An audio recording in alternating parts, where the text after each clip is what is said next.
Sekarang kita sedang berada di lahan penelitian di bekas tambang timah yang ada di Pulau Bangka. Lahan penelitian ini terletak di Desa Sinarjaya dan berada di sekitar Pantai Matras. Lahan percobaan ini merupakan kerjasama antara UGM, Boku dari Austria, dan kemudian Pemda Bangka dan juga petani setempat.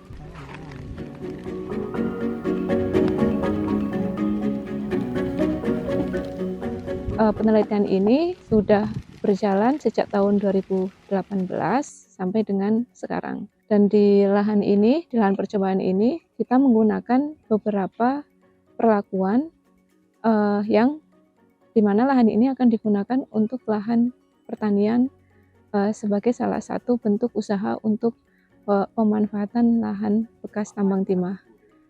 Di plot penelitian ini, setiap musim panen kita selalu mengambil hasil dari plot ini, dan untuk hasilnya, untuk yang perlakuan kompos ditambah dengan arang itu menunjukkan hasil yang terbaik, baik itu dari sisi kesehatan tanah maupun dari sisi produksi tanaman. Dari sisi kesehatan tanah kita menganalisis beberapa faktor, dan yang paling utama adalah peningkatan carbon stock, karena ini juga terkait dengan kondisi perubahan iklim saat ini di mana emisi gas rumah kaca juga tinggi, sehingga dengan adanya penelitian ini, dengan adanya penambahan tadi ya amandemen misalnya dengan kompos dan arang, itu akan menambah carbon stock maupun carbon sequestration di dalam tanah, sehingga ini akan juga sebagai salah satu bentuk mitigasi perubahan iklim di area pertanian.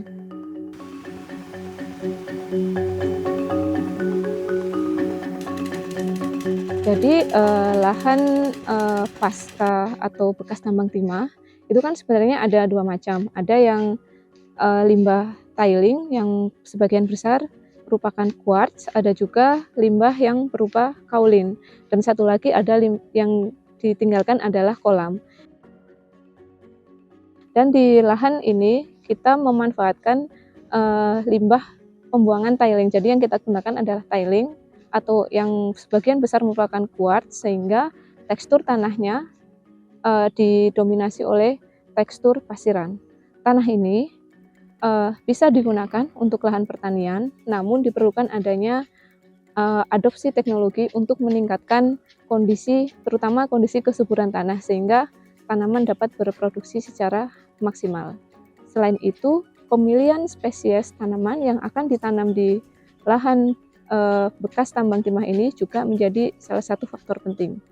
Misalnya dari hasil yang telah kami dapatkan, produktivitas yang tinggi itu diperoleh dari tanaman spesies legum, misalnya kacang tanah dan juga kacang hijau. Tahun 2024 ini, berdasarkan diskusi dengan peneliti dari Boku dan juga dengan petani lokal, kita memutuskan untuk melanjutkan plot penelitian di lahan bekas tambang timah ini, karena ini bagi kami ya peneliti itu penting untuk melihat bagaimana pengaruh waktu dan juga tadi ya pengaruh perlakuan, misalnya pemberian pupuk maupun amandemen tanah itu terhadap terutama perkembangan kesuburan tanah, dan nantinya itu juga tentu akan berpengaruh terhadap produksi pertanian. Selain itu, di satu plot kita juga menjaga adanya kontrol plot tanpa perlakuan apapun. Nah, dari kontrol plot ini kita akan melihat suksesi alami yang terjadi di lahan pasca tambang timah jika kita gunakan untuk tujuan pertanian. Selain itu, petani juga tertarik untuk melihat, karena mereka sudah kita libatkan sejak 2018, sehingga mereka ingin juga berpartisipasi dan juga melihat hasil dengan kita mencoba beberapa macam tanaman atau macam tanaman pertanian, dan di tahun ini kita akan mencoba menggunakan tanaman cabai, dan mudah-mudahan nanti kita akan dapat hasilnya apakah cabai dapat tumbuh optimal di lahan bekas tambang ini atau memerlukan input tambahan. Jadi insinyur buat. Wah, buat Jadi memang hari kara hari ini buat dia benar apa buat. itu buat? Kata Ibu Keti buat. Waduh. Buat, angkat tangan buat, dadah nih buat. Nah, Angkat tangan. Angkat tangan, angkat tangan. Sini. Nani tangan, Nani. angkat tangan. Coba jempol lah. Gini jempol jangan malu-malu. Angkat tangan. Nah.